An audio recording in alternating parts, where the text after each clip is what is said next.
अस्सलाम वालेकुम दोस्तों, आऊं तव्हांजो पंहिंजो दोस्त जीवत कुमार अॼु हाज़िर थियो आहियां मॉडल पेपर नंबर 12 सां गॾु, जंहिंमें सिंधी जा इंतिहाई अहम 10 सवाल जेको आहे तव्हांजे साम्हूं पेश कंदुसि, जेके सवाल तव्हांजे मुख़्तलिफ़ टेस्टनि में तव्हांजे लाइ मददगार साबित थींदा। पोइ उहे टेस्टूं जेके आहिनि सिंधी लैंग्वेज टीचर्स जूं हुजनि, SLT जेको सिंधी लैंग्वेज टीचर जूं हुजनि, या सब्जेक्ट स्पेशलिस्ट, या मुख़्तलिफ़ जेके टेस्टूं हूंदियूं जंहिंमें सिंधी जो जेको मौज़ू हूंदो सिंधी अदब जो, त उन जे लाइ इहे जेके नोट्स आहिनि या इहे जेके सवाल आहिनि उहे इंतिहाई अहम हूंदा। अॼु थोरो पेपर जो जेको पैटर्न आहे उहो मूं मुख़्तलिफ़ कयो आहे, जंहिंमें सिर्फ़ु सवाल ऐं जवाब ई जेके आहिनि पेश कया आहिनि, जंहिंमें MCQs जेको टाइप हूंदो आहे उहो मूं न ॾिनो आहे।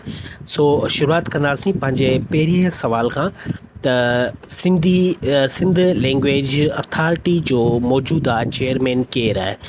हींअर जेको सिंध लैंग्वेज अथॉरिटी जो जेको चेयरमैन आहे उहो केरु आहे? कल्ह ई मूंखां कंहिं पुछियो हो कमेंट में, त सर इहो ॿुधायो तव्हां, त उनजो सही जवाबु आहे डॉक्टर इसहाक़ समेजो। ठीकु आहे, डॉक्टर इसहाक़ समेजो जेको आहे हींअर Sindh language teacher authority Sindh language authority जो जेको आहे उहो चेयरमैन आहे।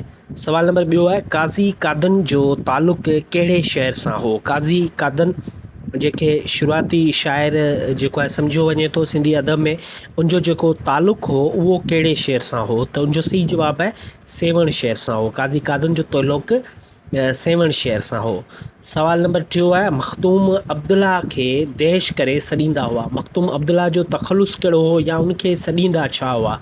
त उनखे निराई सॾींदा हुआ, मखदूम अब्दुल्ला निराई। ठीकु आहे। सवाल नंबर 4 आहे, मुंहिंजी हयाती जा सोना रूपा वर्क, मुंहिंजी हयाती जा सोना रूपा वर्क कंहिंजी तसनीफ़ आहे? त इन जो सही जवाबु आहे पोपटी हीरानंदाणी। ठीकु आहे, मुंहिंजी हयाती जा सोना रूपा वर्क पोपटी हीरानंदाणी जी जेका आहे तसनीफ़ आहे, या उनजो जेको लिखियलु किताबु आहे। सवाल नंबर 5 आहे, मुंहिंजी हयाती जा सोना रूपा वर्क अदबी हवाले सां कहिड़ी सिनफ़ ते लिखियलु किताब आहे या तसनीफ़ आहे? ठीकु आहे, हाणे इहो पोपटी हीरानंदाणी त लिखियो, पर उनमें कहिड़ी सिनफ़ जेका आहे शामिल आहे? नावल आहे, या नसरी नज़म आहे, या आत्मकथा आहे? त हिन जो सही जवाबु आहे आत्मकथा जो जेको किताबु आहे पोपटी हीरानंदाणी जो। सवाल नंबर 6 आहे, दिल जी दुनिया किताब जो मुसनफ़ केरु आहे? दिल जी दुनिया किताब जो जेको मुसनफ़ आहे उहो अमर जलील साहबु आहे। सवाल नंबर 7, सोन बराबर सॻड़ा कंहिंजी तसनीफ़ आहे? हाणे सोन बराबर सॻड़ा जेका तसनीफ़ आहे उहो डॉक्टर उमर बिन दाऊद भुट्टो साहब जी तसनीफ़ आहे। सवाल नंबर 8 आहे, सामी जी शाइरी कहिड़े फ़लसफ़े ते मुबनी आहे? मतिलबु सामी जी शाइरी में कहिड़ो फ़लसफ़ो जेको आहे असांखे नज़र अचे थो? वेदतल वजूद जो जेको फ़लसफ़ो आहे उहो नज़र अचे थो, या वेदतल वजूद ते मुबनी जेको आहे उहा शाइरी आहे। सवाल नंबर 9 आहे, सामी पंहिंजा सलूक कहिड़ी लपी में लिखिया?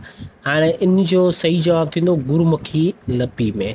सवाल नंबर 10, सैयद साबित अली शाह कहिड़े हमअसर शाइर सां हिजा गोई जी जो रवाजु विधो? हिजो गोई मीन्स मज़ाहिया जेको शाइरी थींदी आहे, त उनजो सही जवाबु आहे सैयद ख़ैर शाह। ऐं सैयद ख़ैर शाह परदेसी जेको आहे उहो बि चयो वेंदो आहे, परदेसी शायदि संदसि तख़लुस हो। सो ही हुआ अॼु जा इंतिहाई अहम 10 सवाल जेके तव्हांजी मुख़्तलिफ़ टेस्टनि में तव्हांखे कमु अची सघनि था। इनशाला ईंदड़ लेक्चर में वरी मिलंदासीं मॉडल पेपर नंबर 13 सां गॾु। तेसीं ताईं पंहिंजो ख़्यालु रखिजो। अल्लाह हाफ़िज़।